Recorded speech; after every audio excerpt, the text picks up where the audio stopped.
Part 3. I think that me and mine will be alright. Chapter 1. I've hummed this tune to all the girls I've known. Octavius pressed the dough in his hands onto the cutting board.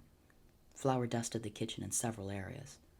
It was his first time making bread, but he'd heard an old adage. If you're angry, you need bread. You can tell when the baker's mad because his rolls are the softest, fluffiest pastries in town. Octavius rolled the dough with both hands, occasionally dusting fresh flour atop and on the sides to keep it from sticking to the board.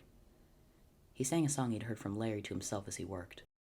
Jump into that water and see for yourself. Take a deep breath and hold it in, hold it in. At last, Octavius felt he'd needed enough. His arms were sore, that's for sure. Perhaps bakers could teach the army a thing or two about arm workouts. Octavius took a wrong breath and let out a huge sneeze into the flour, causing it to puff up in a cloud of mist. He took a moment to recover, then laughed to himself. If Jedediah could have seen that, Octavius thought. He knew Jedediah was at home in his paradise, wandering the hills and seeing what the earth had to offer, but part of him wanted Jedediah with him at home. Cuss my sensibilities, Octavius scolded himself. I'm head over heels. Octavius lifted the ball of dough and placed it in a bowl to rest, covering it with a washcloth. He'd just finished washing his hands of flour when he heard it. Imperator? Octavius looked around. No one was there. General Octavius! His head felt like it was splitting open. What's happened to us, General? So many voices at once. Jova me, Caesar Augustus! Octavius's eyes began to water from the pain. Enough! Enough! He shouted at no one. He opened his eyes to blood on the floor. Eyes. Eyes on his legs, his feet, his arms, his palms. Eyes. So many eyes staring at him. Eyes that followed him even as he moved his limbs away from his face. Octavius sobbed as the pain cascaded through his body. They burned as they manifested like boils bursting from his skin, peeling away layer after layer to come into the light. His head hurt ever more. His vision went before he realized Psychopomp was helping him up. Easy there, big shooter, easy. Psychopomp's voice could be heard above the pain. Octavius had been carried, carefully, to the couch, not far from the kitchen. Looks like you got it too. Didn't think this had happened. Octavius still couldn't see, some deep instinct in his being shutting off his vision from the pain. He turned to the guide of the dead's voice in lieu of looking at them. Lord Mercury, please, help me, he begged, the eyeball on his windpipe making it hard to speak. Psychopomp leaned over, elbows on their knees, hands folded in front of their face. This ain't good at all, bub, I can tell you that much. Octavius felt a tap on his shoulder. The pain began to recede. Gradually, his vision returned to him, fading in like an old photograph. He saw that a wing of Psychopomp's caduceus rested upon his shoulder. That help any? Octavius sat up, carefully.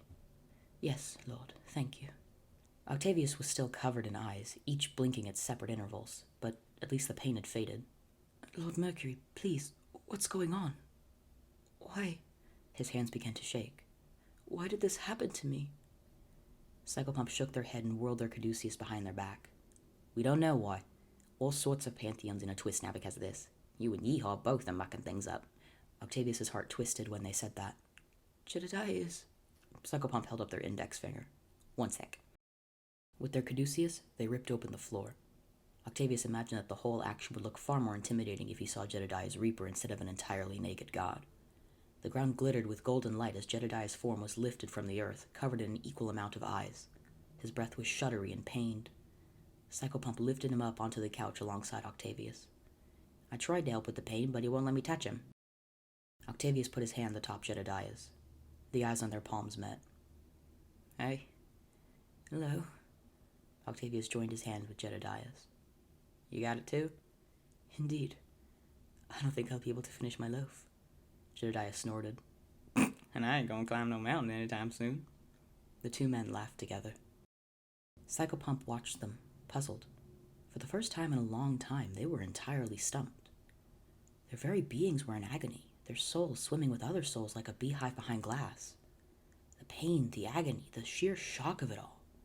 It should be ripping them to pieces. Why are they still here? Why haven't their paradises shattered? Why are they laughing? Psychopomp managed to tap Jedediah's knee with the end of their scythe. Jed took a deep breath as the pain receded. Easy, Jedediah, easy. Octavius tried to cup Jedediah's cheek again, but a cluster of eyes were in the way. Couldn't get too close. Yeesh, I had to bring you to your boyfriend just to get you to chill out enough to numb. You're a strange case indeed, Smith. The two's attention turned back to Psychopomp. Mind telling us what this is all about? Jedediah gestured to his entire being. Psychopomp nodded, bringing their scythe away from Jed's knee. You two somehow managed to yank a few hundred souls from the living world. They should be alive right now, but they're buzzing around in your souls instead. That's, They gestured at the two with one hand. Why, the eyes are here. Windows to the soul and all. Octavius looked at the eye in his hand. He swore he could recognize the color. How do we rid ourselves of these eyes? He asked, before another sharp pain ripped through his head. Aki? Octavius began to groan as Jedediah tried to help him stay up. Hell's going on? Psychopomp got to his other side to keep his balance. With a wail of pain and anguish, a fresh eye emerged on Octavius's forehead. His eyes, his first pair, did not open. The rest all stared at the fresh eye at the center of Octavius's forehead. It was the size of a softball, at least. For a moment, it was quiet. Hello? Can anyone hear me? Octavius spoke with a voice that was not his. Oh, I do hope this is working. Hello? I am Achman-Ra, fourth king of the fourth king, ruler of the land of my fathers, and I am trying to reach Jedediah Smith and Gaius Octavius. Psychopomp's brow rose. Now they were well and truly puzzled. Chapter 2. To the place between the twilight and the dawn. The night guard sat with Achman-Ra in his room. The king of Egypt wouldn't place the remains of the two miniatures down. It was morbid, but he felt closer to them when he held them. He also started crying again whenever he tried to give it back to Nick. So, they've been gone. The whole time, they've been... he said, his voice aching from his wailing. Nick could only nod. Yeah. Nick gave the pharaoh a pat on the back. What I don't understand is why the rest of the dioramas aren't moving. Achman-Ra furrowed his brow. Maybe the tablet didn't recognize them. It has been 3 years, after all. It's been through so much since England. Nick raised a brow. Huh? Achman-Ra rose from his seating area to stand before the tablet. Nicholas, do some mathematics, quickly. There are 9 squares on this tablet, each one able to be flipped. As long as the center remains static, we are living beings. But the rest... Achman-Ra ran his fingers along the tablet's designs. How many combinations can I make with the remaining 16 faces plus the center? 100? 136, to be precise. You were beneath. Well, might still win the prizes, right? Oh, I haven't seen that since I was last here. Is it still on? I don't think it'll ever go off air, Ock. Achman-Ra carefully lifted the golden item from the wall. Either way, 136. My parents have taught me all of them. They were far easier to memorize once I learned the symbols' meanings. He returned to Nick with the tablet. It's working as intended. Nothing about the combination is off. Achman-Ra sat down again next to Nick. I don't know why. He trailed off, tears welling in his eyes again. Nick pondered for a moment. What sort of magic could force the exhibits to stop moving, even though the tablet was back? His thoughts were interrupted by his ringtone.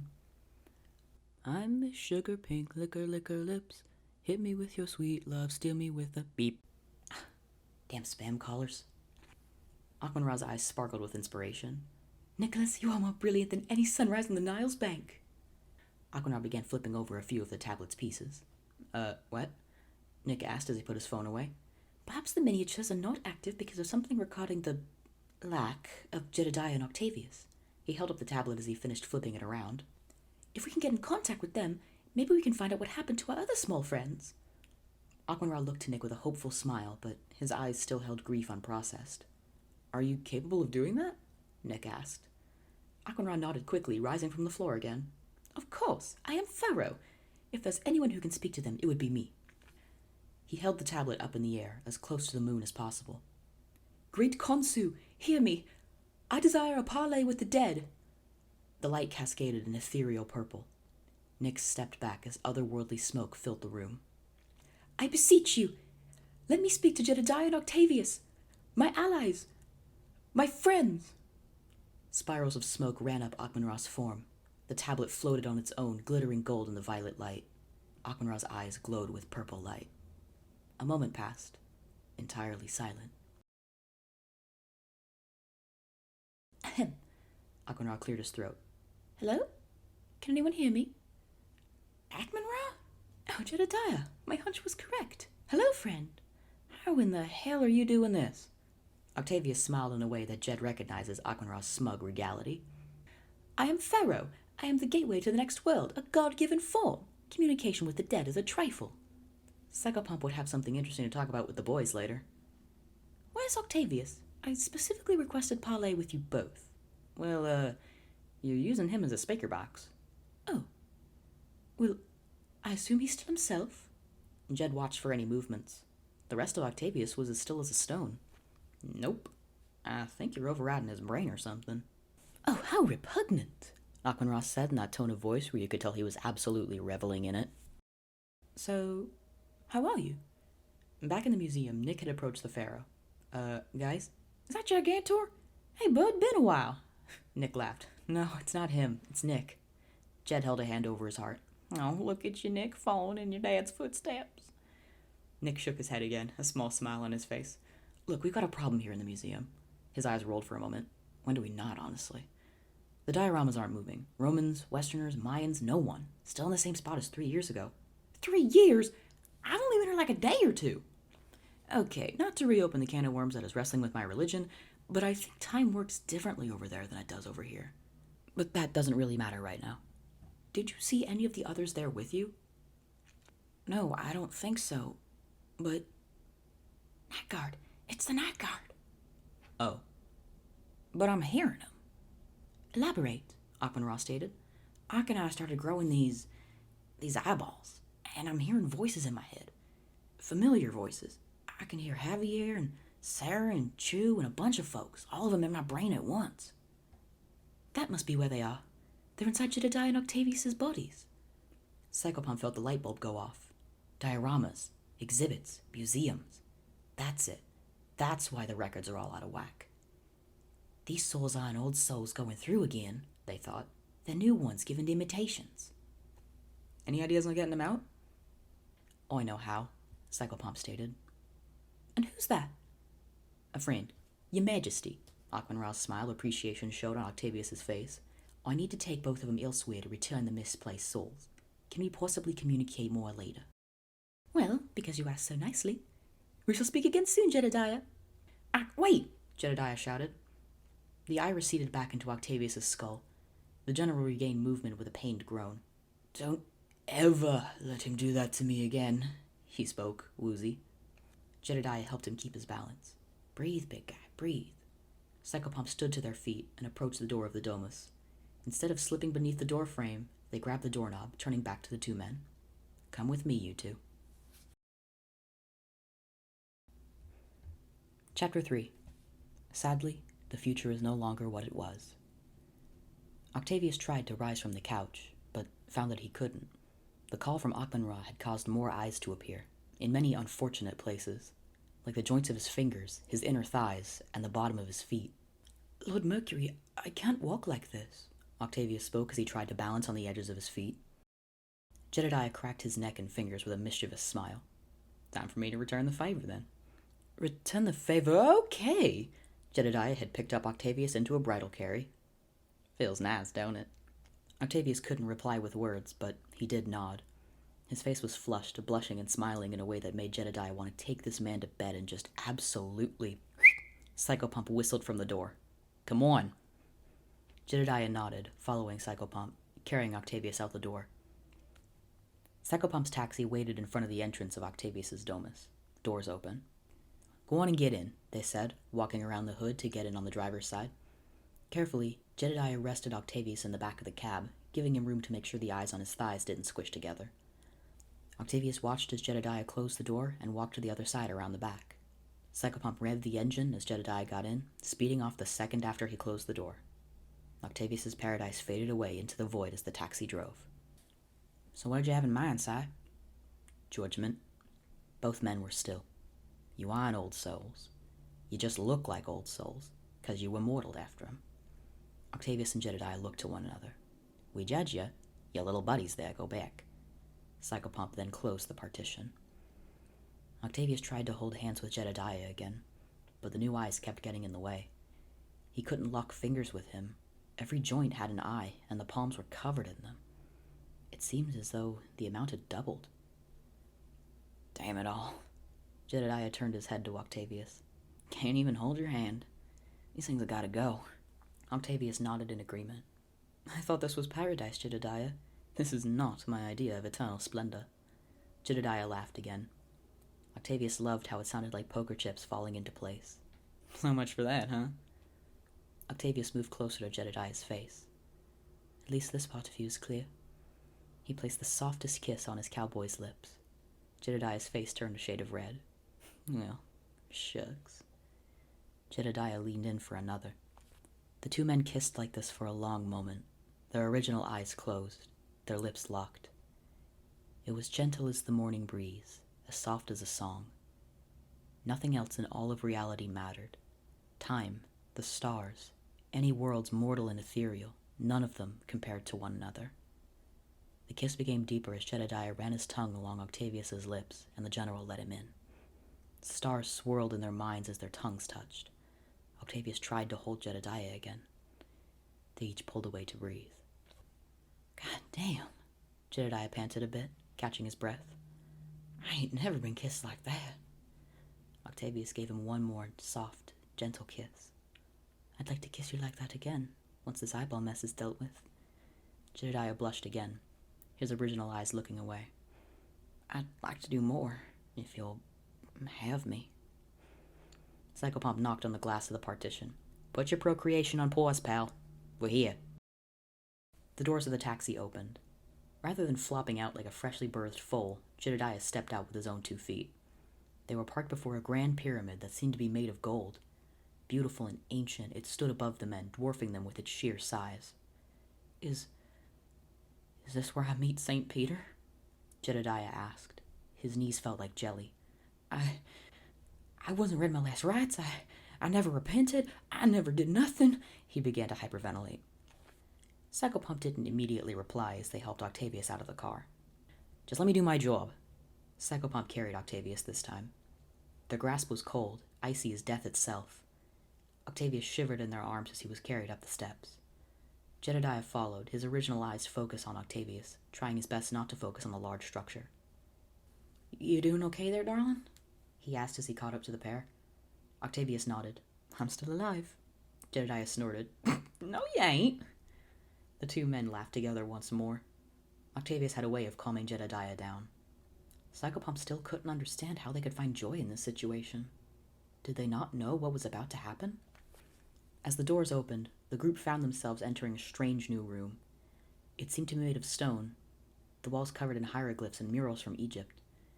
In the center of the room, a giant scale rested. One half held a single feather. The other was empty. 2 other figures sat in the room, one with a clipboard in hand. Their body was gargantuan, human from the neck down, and an ibis from the neck up. "Hey, Thoth," Psychopomp said to them as they placed Octavius on his feet. Thoth nodded and wrote something on their clipboard. The other figure laid beneath Thoth's feet, asleep. It had the head of a crocodile and the upper body of a lion, whose paws the reptilian head was resting on. It made Jedediah's skin crawl when he looked at it. Octavius wobbled a bit as he stood on the sides of his feet, leaning on Jedediah to maintain his balance. "I got you, Toga boy," Jedediah grunted as he lifted his lover's arm over his shoulders. "Is old Devi giving you trouble?" Psychopomp stretched their arms up over their head for a moment. "No, the devourer is as well behaved as ever," Thoth replied, petting the beast's head for a moment. A low, pleased rumble came from the beast, almost like a purr. Why are we here?" Jedediah asked. Psychopomp turned to face Jedediah. The two men saw the same being for once. The body of a human, draped in a loincloth and a shining gold piece of decor over their shoulders. The head of a dog, the long snout above their heads. Their eyes still burned with holy light. Anubis. "Aki, are you seeing this?" "Yep." It was eerily still for a moment. Jedediah cleared his throat and prepared to ask again. "What?" He felt a sudden sharp thunk in his chest. Blood dripped down their forearm. Jedediah stayed still, completely frozen. For a moment, no one dared to breathe. Octavius watched as psychopomp ripped out Jedediah's heart.